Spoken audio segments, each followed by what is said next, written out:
Thank you.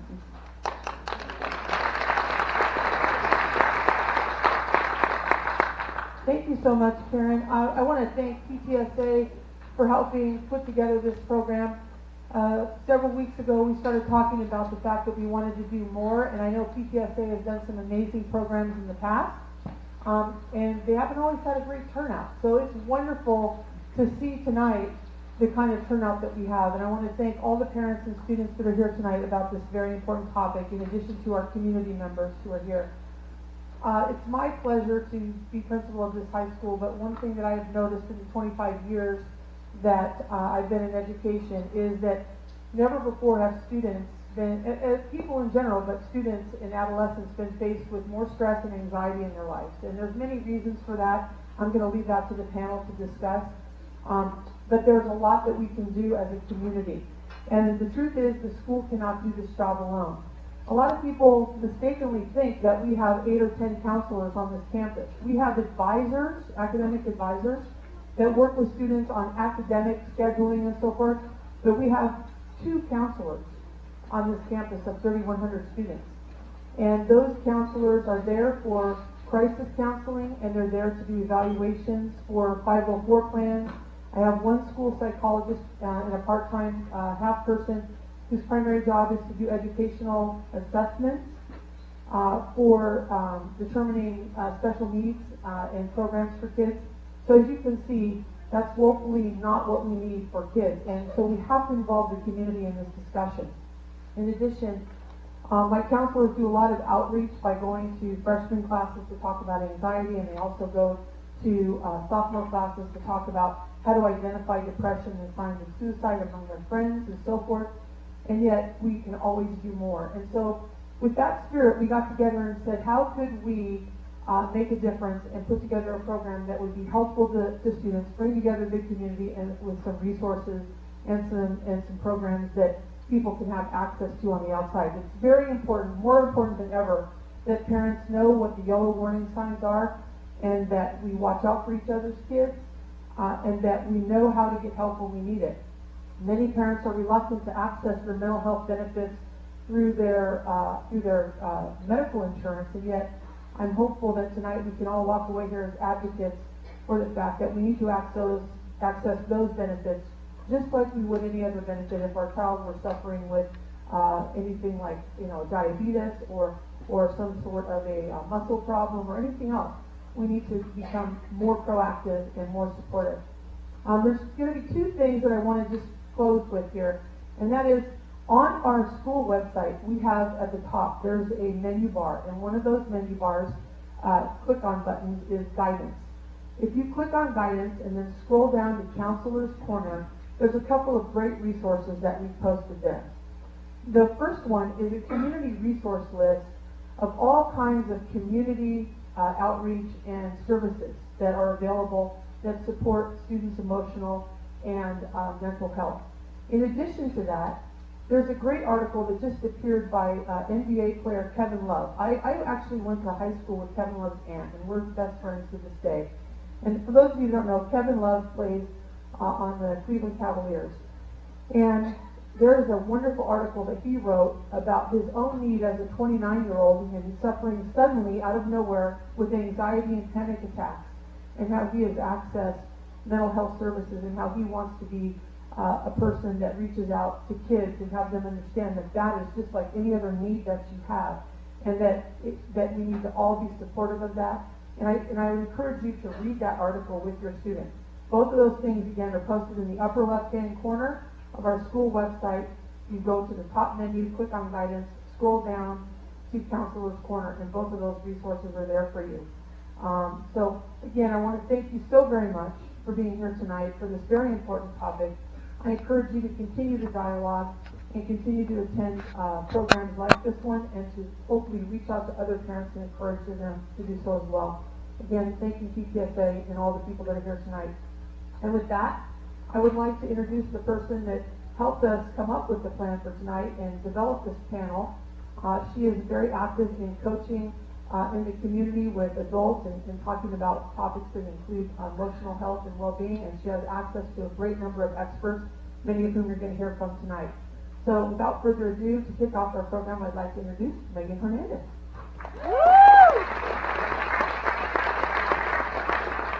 Thank you, Debbie. And I have a few more thank yous to add. Firstly, thank you to the PCSA for partnering with us on this. I'm really excited just to have a venue to help create more mental health advocates. I think it's obviously very important today. It has been important, but it's becoming more important with each passing day. So thank you to the PCSA for believing in that vision and for helping be a partner in this. Thank you to our amazing panelists for donating your time and your expertise to be here. I can't even imagine the impact of what this will have and what this is because of you and your dedication to making a difference. So thank you for that. And thank you to all of you, as Jenny said, for being here. You obviously have a choice. Sometimes schedule doesn't allow it, but there's always a choice to show up, and you showed up tonight, and there's a reason for that. So thank you for being here and choosing that. In terms of the agenda for tonight, I just want to quickly run through so you know what to expect. You can flip to the next slide. We'll hear from Dr. Daniel Duffy, about 20 minutes on stress and its impact on the brain. We'll move into about an hour panel discussion, and we want to make room in the agenda for a conversation go somewhere that is meaningful and impactful. So we don't want to be so stuck to the agenda tonight. So just know as questions come up and topics come up that need to be addressed, we're happy to adjust. But wanted to give you an idea of what to expect. And as we get into the panel discussion, we'll talk about the manifestations of stress and anxiety on the brain, why it happens, and then what can we do about it in terms of building that emotional resilience. And then finally, we'll end with some Q&A.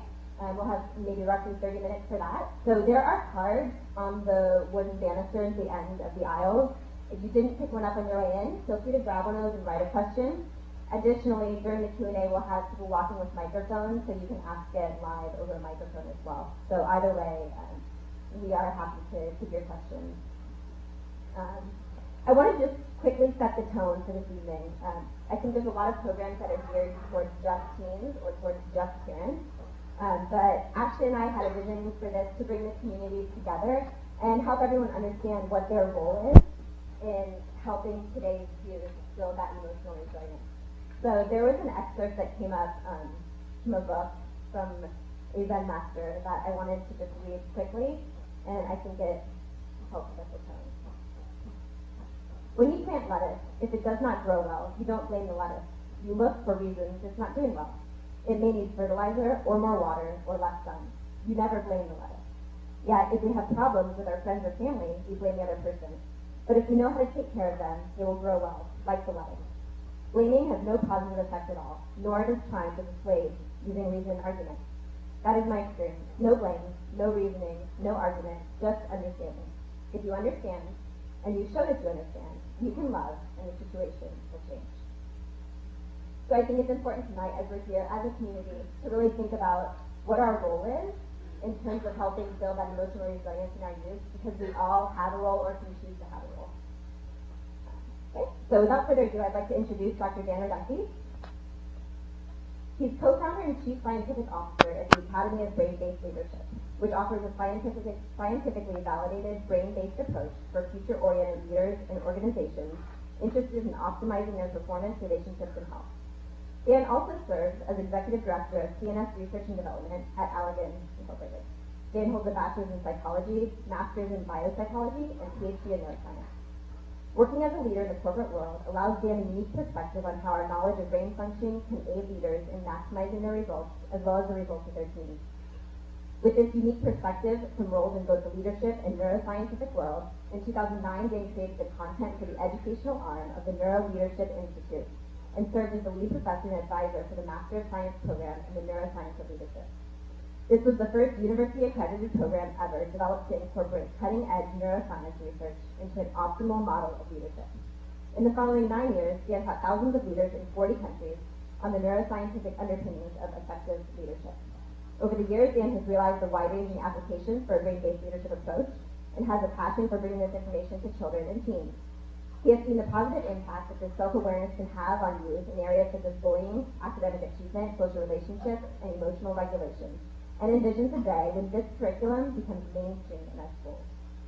Dan has been published in the Harvard Business Review, delivered a TEDx keynote, and has lectured internationally on topics such as the neuroscience of resilience, bias, creativity, leadership wisdom, the aging brain, the biology of collaboration, and the impact of stress on the brain. I'm very excited to introduce Dr. Jim Duffy. I'll hand it over. Thanks, Megan. Thank you. I like to walk around. There's no room up there, so let me just, I have 20 minutes, huh? All right. Are there any neuroscientists in the room? Okay, good. I am a neuroscientist by training, as Megan said, but I spent a long time creating curriculum to develop better model leadership. And over the years, what we found is that everyone can be a leader. It's not just a leader in the corporate world. You're a parent, you're a leader. If you're a student on a sports team, you're a leader. And all these things we talk about building better leadership skills, it applies to everyone. So what we did years ago is started teaching kids about their brain, the very basics about how your brain works, how it dictates your behavior, your decision making, and some of the limitations of your brain. And so what I want to do is talk a little bit about the brain, very, very basic, just a few slides, so you get an appreciation of how your brain works and what its limitations are. We have this saying, and it resonates with everyone, it's not you, it's your brain. Okay, and this is really true. I hope, if nothing else, when you walk out here, you get that idea. It's not you, it's your brain.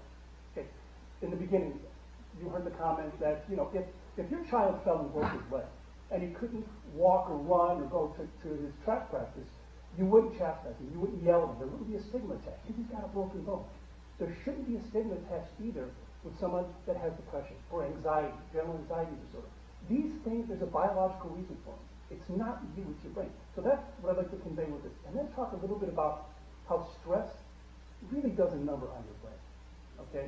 We're just starting in the field of neuroscience to appreciate the negative impact of stress on your brain and function. And then talk a little bit about how this thing plays into emotional regulation and resilience. That resilience is a big word. We'll try to define that a little bit from the brain's perspective. Okay? 20 minutes. Sure. Here we go. Brain fundamentals. Just some simple stuff. Now, when you think about the brain, I want you to think about this.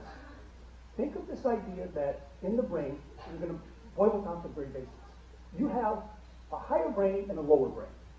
All right? The higher brain is called the prefrontal cortex, and the lower brain we'll call the amygdala. Now, think of this as a yin and yang or sort of a seesaw, right? This amygdala, okay, it's the lower part of the brain, as you see here, sort of in the middle, and that's your old brain, the lower brain. What it's going to do is be really focused on threat, fear, react. If you hear a loud noise, you're going to jump, your heart's going to race. That's this amygdala kicking in, okay? That's one end of the spectrum. The other end of the spectrum, which is pretty unique to humans, is the higher brain, called the prefrontal cortex. And as the name suggests, it's in the front of the head, the very front, the prefrontal, right above the eyes. So right here. This is a unique part of the brain pretty much to humans because of what it can do. This prefrontal cortex is amazing. It can do things like allow you to empathize with other people. It can allow you to plan what you're going to do a week from now. You can put yourself in someone else's shoes and actually feel what they're feeling. I love the story when my daughter was young. She was at home watching this movie called The Notebook with her friends, right? Okay, yeah. So you all know what The Notebook was. And so you know probably what happens during The Notebook. They're going to cry. They're just going to be inconsolable because of this movie. And I looked at them and I said, you guys, think of what you're doing. You're looking at colored pixels changing on a screen and you're crying. Why? What is going on here? They kicked me out of the room, but basically, the story is we have, because of this prefrontal cortex, we have the ability to literally put our mind in someone else's mind and feel what they're feeling, go through what that's unique to us. We don't think any other species can do that. So this prefrontal cortex is an amazing part of our brain, and what its job is, to a large extent, is to break in, to dampen this amygdala. Because as the story goes, this amygdala is really powerful, really strong. It's going to try to drive your behavior, just like an animal. If an animal's hungry and it sees food, it's going to eat. It's going to attack you if you try to take it away. Typically, as humans, we don't do that. This amygdala would want us to. So we've got this higher brain, this prefrontal cortex, to sort of break that. It allows us to regulate our emotions. This is where partially the regulation of emotion occurs. So when we think about this, I love using analogies.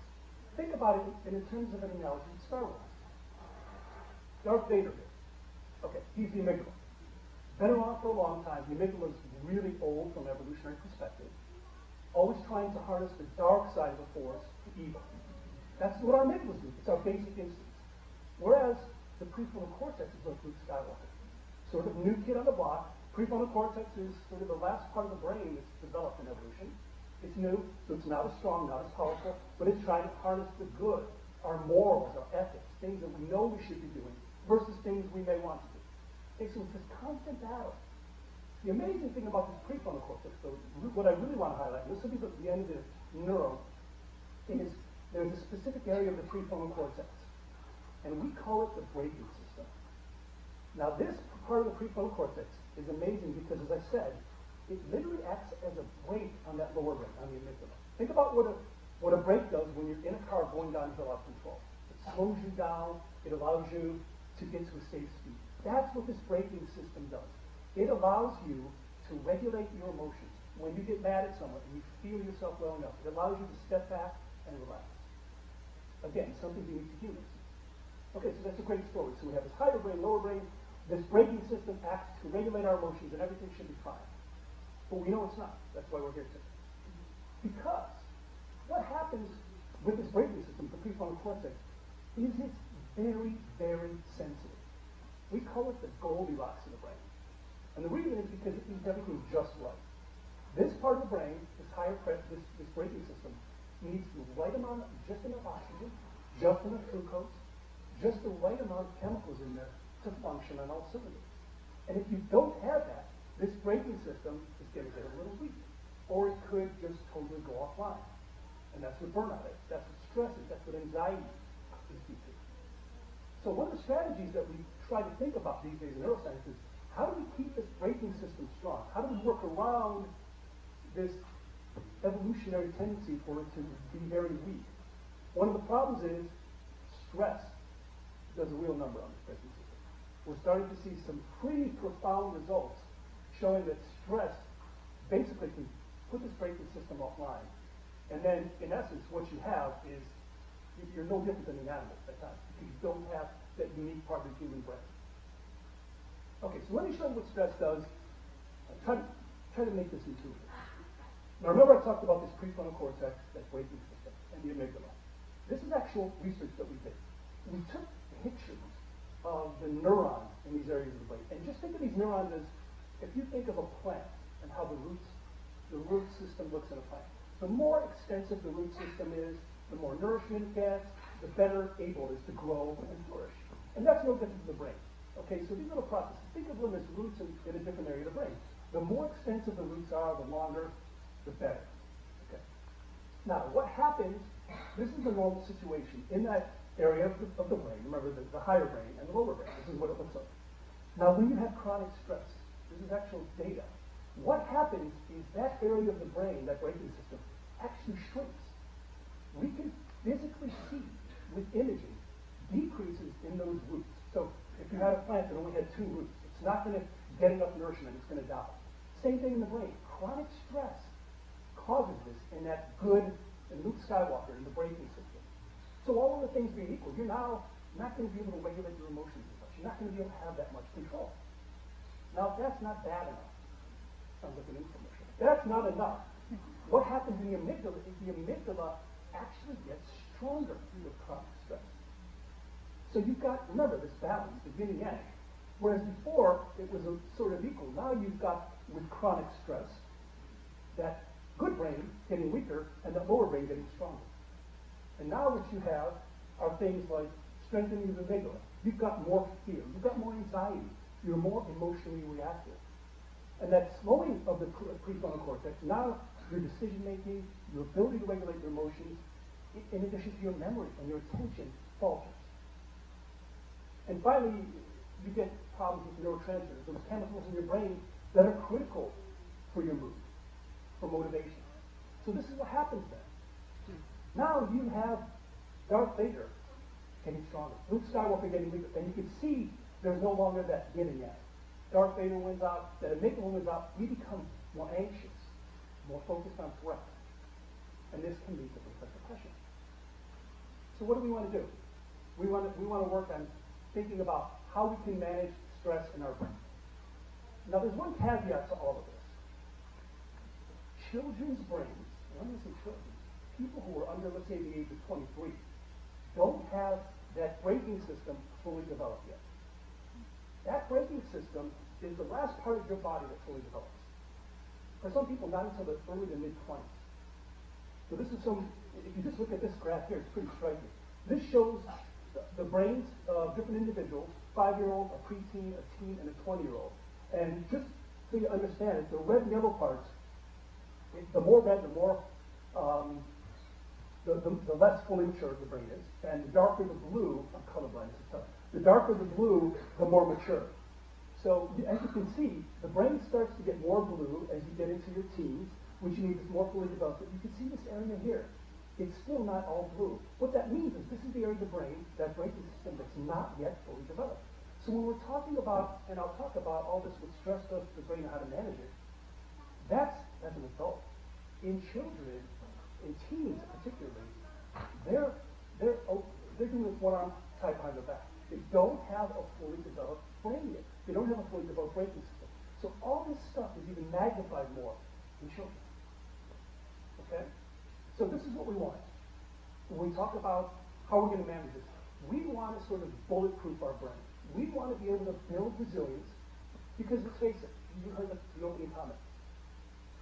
We're exposed to more stress, more stimuli to our brain than ever before, particularly this generation.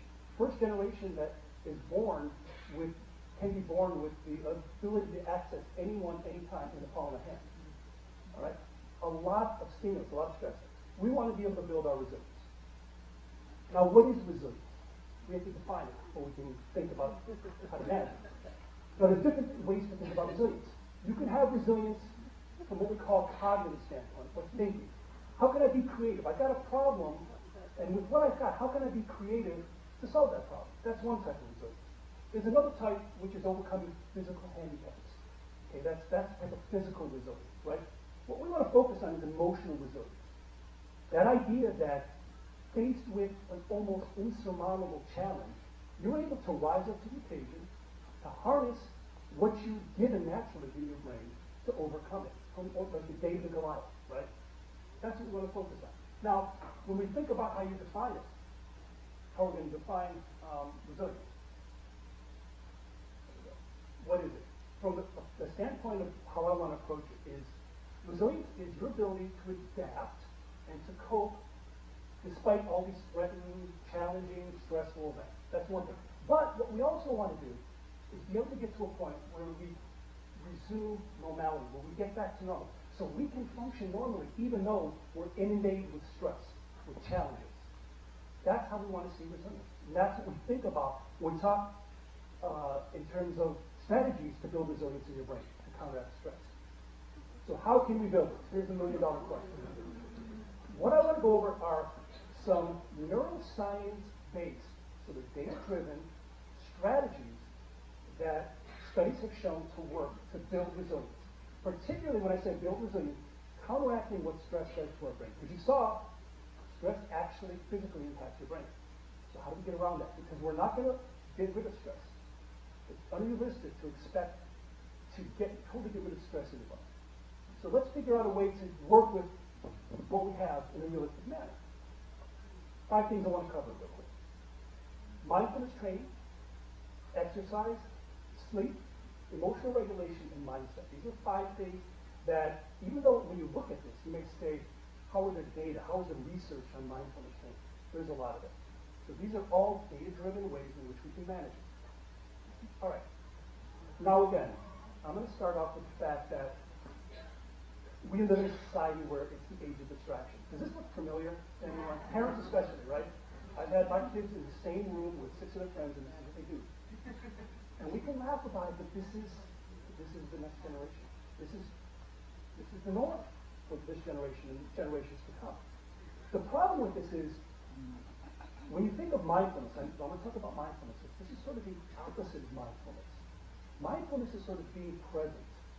Okay? From a brain perspective, mindfulness is sort of clearing that braking system out, giving it a moment to rest, because it's always trying to work and manage our behavior. Mindfulness training, meditation, these type of things may serve to give that braking system just a slight rest so it can regenerate. Because remember, it's like Goldilocks, right? So mindfulness training. One of the things we found with mindfulness training, it has physical effects that we can measure on the brain.